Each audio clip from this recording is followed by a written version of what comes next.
Hello everyone, and in today's video we'll be looking at episode 7 of What If Civilization Started Over.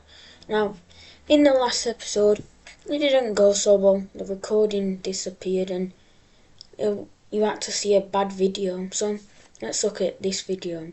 But remember to like and subscribe, and I hope you enjoy it. So first of all, we see China starting to discover new lands. As they discover all of this Chinese land over here, eventually Taiwan is known about. And over in Korea, they're also discovering a lot. This island is discovered, as well as parts of Japan is starting to be discovered. I keep saying excavated for some reason. I don't know why. Anyways, more of New World Asia. The New World in this case will be explored. This Mongolian country is also quite. They want to explore a lot of land, so of course they can take that land. But they are not the most stablest of countries, and they're not the richest of countries yet, so they won't expand much. But over in Sakhalin, this entire island is discovered, and they're able to put two and two together and like find out there's a coast over here. So these countries have discovered a lot of land. Over to China, all of this is discovered, which is a lot of land. And these two countries will take it upon themselves to start expanding.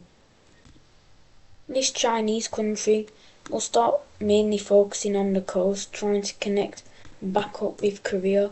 But they do take some inland land as they see it as valuable. Maybe not right now, but one day it could be valuable. And they expand themselves this much now. Over to Korea, they're also going to expand a lot. They take this modern South Korean island and they make a landing on Japan and start to set up a little colony, taking all this Japanese land, which is a fair bit of land, so maybe they're set up for the future. And they will also start expanding up north, trying to connect up with China, but they honestly have better things to deal with. So yeah, they don't connect up as of yet, but they're getting close to connecting up, and I hate these borders. That's still not nice. You know what? That's better.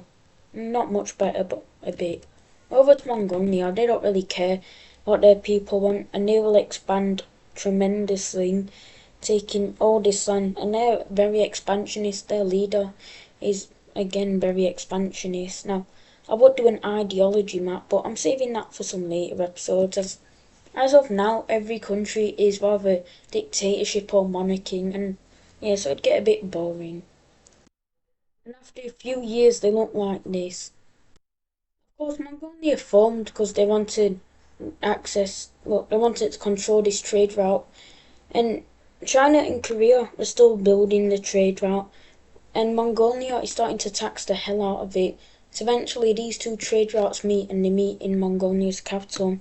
And a lot of countries don't really like this, so China and India will start a little project going around. I'm just going to say Mongolia. So China and Bangladesh, China, India and Bangladesh, this is not China. India and Bangladesh work together. The new trade route meets up with the Bengali capital. For the most part, snakes down the coast, for eventually going through the woods, which may not be a good idea, and eventually going through this part of modern China. Now, China and Korea also are building this new trade route that goes around this river, as they don't know how to build a big enough bridge anyways. And eventually, the trade routes will be connected up. And Mongolia is not happy about this. They want their country to be like the centre of it all. So they're not scared to use their new arming. But speaking of armies, we see something happen in the Red Team now.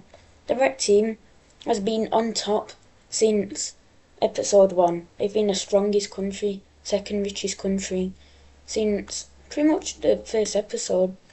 really no one's been able to topple that. But something happens in the red team. This Bulgarian land here will start a little revolution. Now usually this wouldn't be much of a problem for the red team, but something happens. Ukraine joins this war and taking all of Crimea, and that was the oldest border in the world. So yeah, anyways. The Bulgarians will start receiving aid from the blue team, as the blue team really they want a weaker red team and they want their old red team land back. And the red team will see this, and when Bulgaria is cut off from the rest of the red team will declare war on the blue team now. The red team had a big army in Turkey, mainly focused on the blue team, so these troops will start focusing on their capital. Eventually the siege of the blue team's capital happens. And the red team will start a spearhead out to this major city before the siege of that major city occurs. Something happens. The blue team will start seeing a lot of people signing up to the military, and with all this help, they're able to push back the red team forces, capturing one of their major cities. And the siege of this major city is a blue team victory, and they're able to push back the red team. Now, the red team has the biggest population in the world, but that doesn't really matter. Ukraine, the blue team, and now the revolting Bulgarian team are really strong. I mean, not Bulgaria, but Ukraine and the blue team are. And Ukraine is like sending troops and aid to the blue team, and that's why the blue team's really just able to have their way with the red team. If Ukraine wasn't in this war, the blue team would have probably lost their capital by now. And the blue team will now start aiding in Bulgaria, and all of Turkey eventually goes back under the control of the blue team, and the red team is very mad. And the blue team even takes Athens, one of the red team's most important cities ever. And the blue team will start to focus on Greece. But a miracle happens. The lime team will join this war, as in the last episode, the lime team entered the civil war and lost a lot of land to the red team. And the people in this area, the red team just annexed, are pro-lime team, so they will start the invasion of the red team, and it goes very well. And the red team isn't doing so well. To make this whole thing worse, the pink Carthaginian team also joins this force. They hate the red team, and Carthage is taken, the red team's most important African city. And eventually the red team will be squeezed out of Africa, and a landing on Sicily and Sardinia occurs. The red team is very mad. They will be able to push back the Bulgarians to an extent. I mean, not much, but they're able to push them back and take a major city. But with the blue team sending more and more aid, Bulgaria is able to get really far. And this major city here is the red team's second most important city behind their capital, but this is the old capital of the red team, and they really want to keep that city. So the red team will start pumping troops into Greece really fast. Eventually the siege of this city occurs, which the red team is really mad. They don't want to lose this city at all. So the red team will hold on to it for as long as they possibly can. But it isn't going so well for the red team, as now England joins this war, as they want control over Cornwall, which they quickly get Cornwall and eventually just leave this war. But something worse for the red team will happen. Well, there'll be two things. Number one, France joins this war. Nothing bad. I mean, I'm kidding, France is really strong. But there'll be some more revolts. Kurdistan revolts away and proclaims a new country. And of course, the red team won't accept their little ultimatum or declaration of independence. So they're going to start sending troops over here, taking out this rebellious group and this one. But eventually, France will start aiding this purple Brittany country. I'm just going to tidy up their little issues here. Now looks a lot better.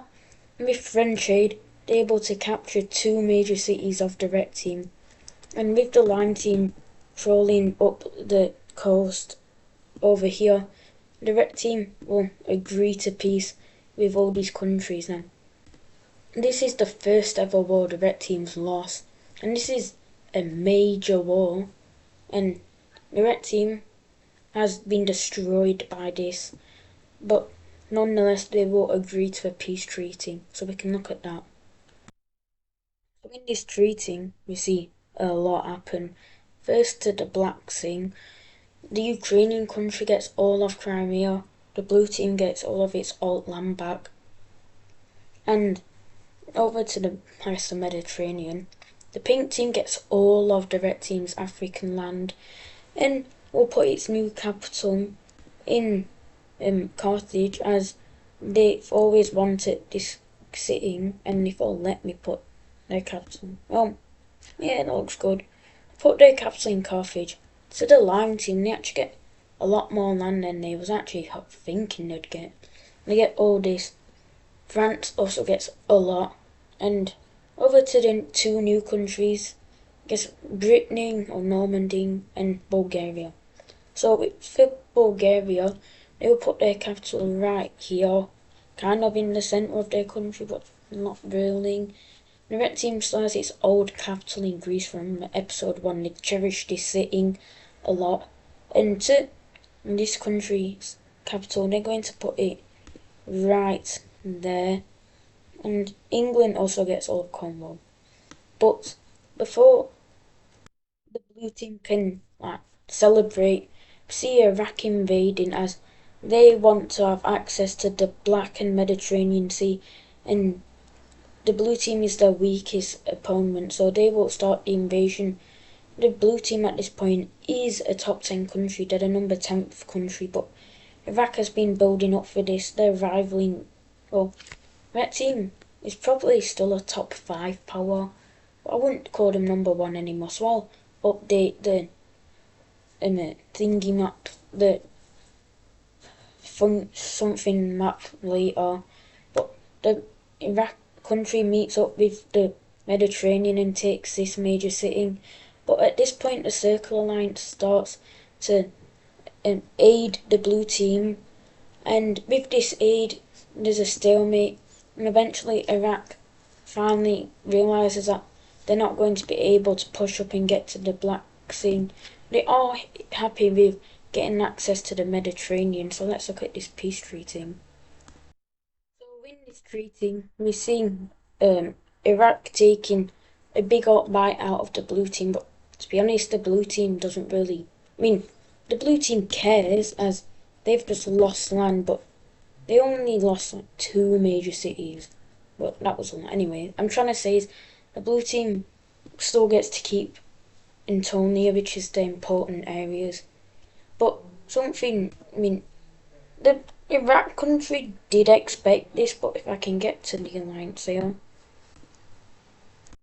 we see the Blue Team finally join up with the circles, and this is very bad for the squares, as the Blue Team, they can try influence to get Bulgaria to join their alliance. I don't know if they'd be successful, but they can try.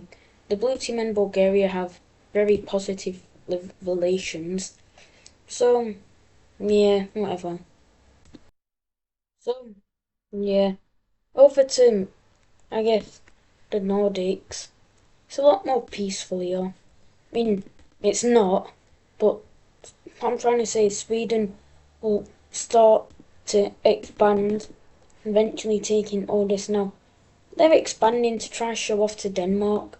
Their relations have kind of dropped with Denmark since that new king or queen or whatever got into power, who is anti-Sweden and pro give us all of Norway or else we'll invade. Whatever. And the Danish are a capable country. They're not a top 10 power, not as strong as Sweden. They could probably give a good fight to Germany, probably take over Estonia, and other than that, I don't really know. But the Danes are stronger than England, and England has some problems with the Square Alliance. So the Danes will start being Vikings and will land in England, very Vikings. And when this happens, we see the Scottish join the war against England. I don't know what's happening. With this, Ireland also doesn't join the wars, they don't need to, but with this, England is pretty much destroyed. We can look at this peace treaty. So in this treaty, we see England get destroyed.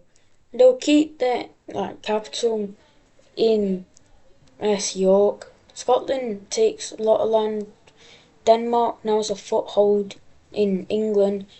And for the next 400 years, they'll be the Viking Wars with England. I'm not going to show them because they're not going to be important, but pretty much every episode, there'll be Viking ships raiding England, English ships raiding Denmark and Norway. But it's not going to be important because, I don't know, it just won't be. Over to the pink team, after feeling a lot more confident after winning the first Mediterranean War, the first, they will start taking this land now. With Morocco, they're not really friendly with each other, and they don't really like each other. They're each other's biggest rivals. And Morocco sees this happening. They think the pink team's trying to get stronger to invade them, as they hate each other. We see Morocco starting to beef up their army. Over to Egypt, they haven't done much in the last couple of episodes. I think the last time I mentioned them was episode 3, and that was the war against the blue team. And what's Egypt doing now?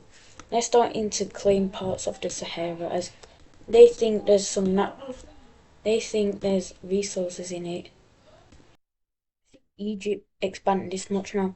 The pink team in Egypt will make an land agreement to take over this land here, and we see the first ever exclave in the series now.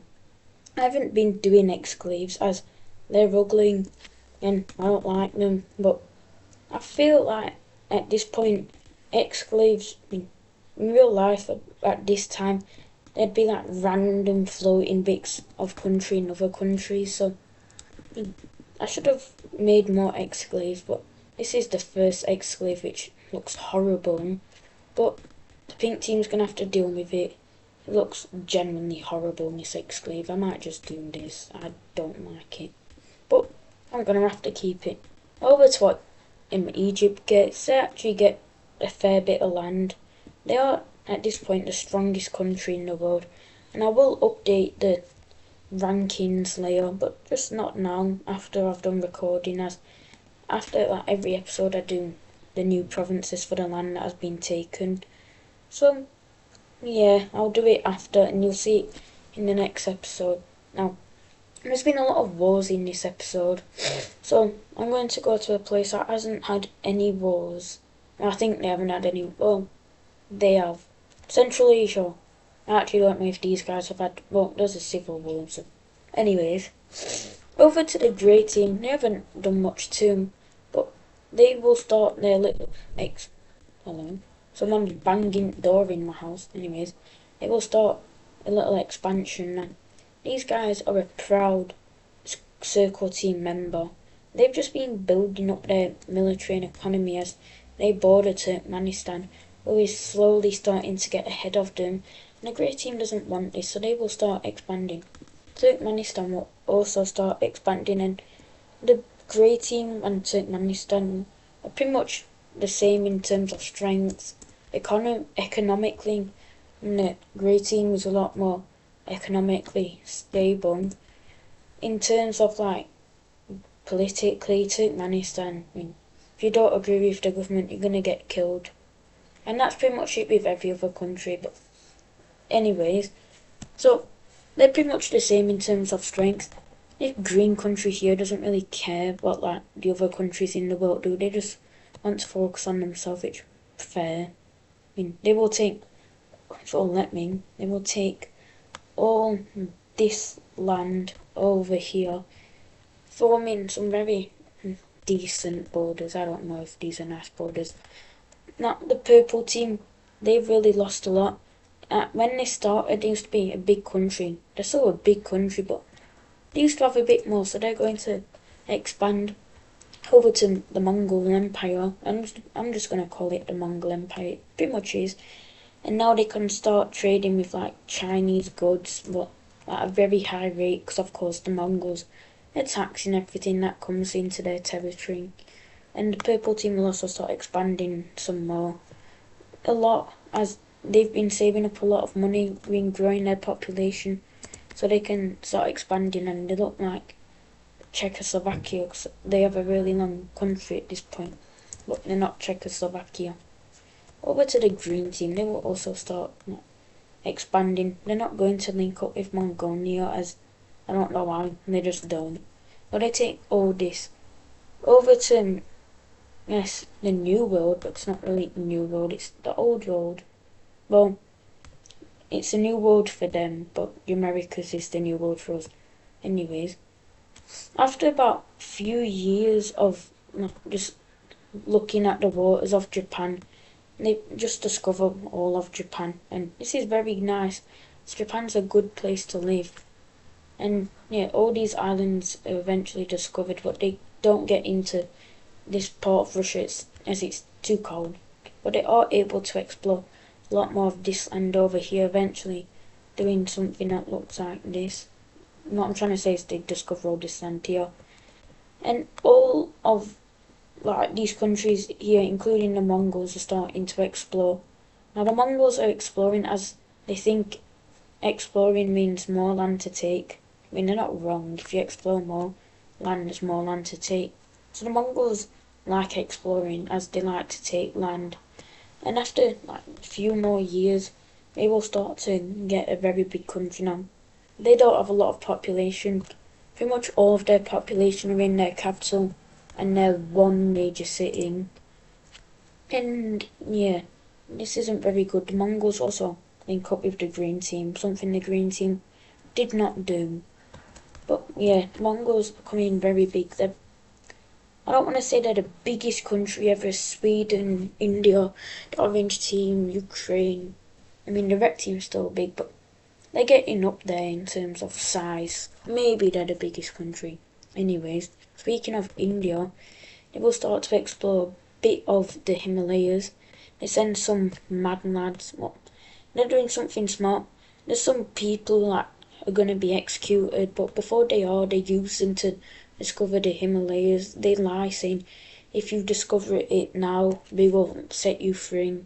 But when they come back with everything they found, they just get executed. So India's been a bit smart, but not very nice. But this is, I mean, they're probably, the year for them currently is probably about 500 AD, so this would be normal back then. So yeah, so India's been very smart for the time. I mean, if this happened in modern day, India would probably get sanctioned, but who cares? And over in Malaysia, this whole peninsula will be discovered, and these islands are now starting to be discovered. As, I mean, why not? You can just discover it. Eventually some Filipino islands will start to be discovered, which goes very well as this whole southern island here is discovered, and a lot more. Over to Russia, this red country will also start exploring land to take it, kind of like what Mongolia is doing. So, I can't speak, and I'm being very quiet. And so all this land is known about. And the Red Team will take it upon themselves to start expanding, which they do. They expand this much, which, I mean, they're a new country, but this is pretty impressive for them. And they're able to take a lot of land, but they're still a landlocked country, and they want to fix that. Not in this episode, but yeah. The last event of today's video, we see a new country forming right over here. So yeah, that'll do it for today's episode. I hope you've enjoyed it, and bye everyone.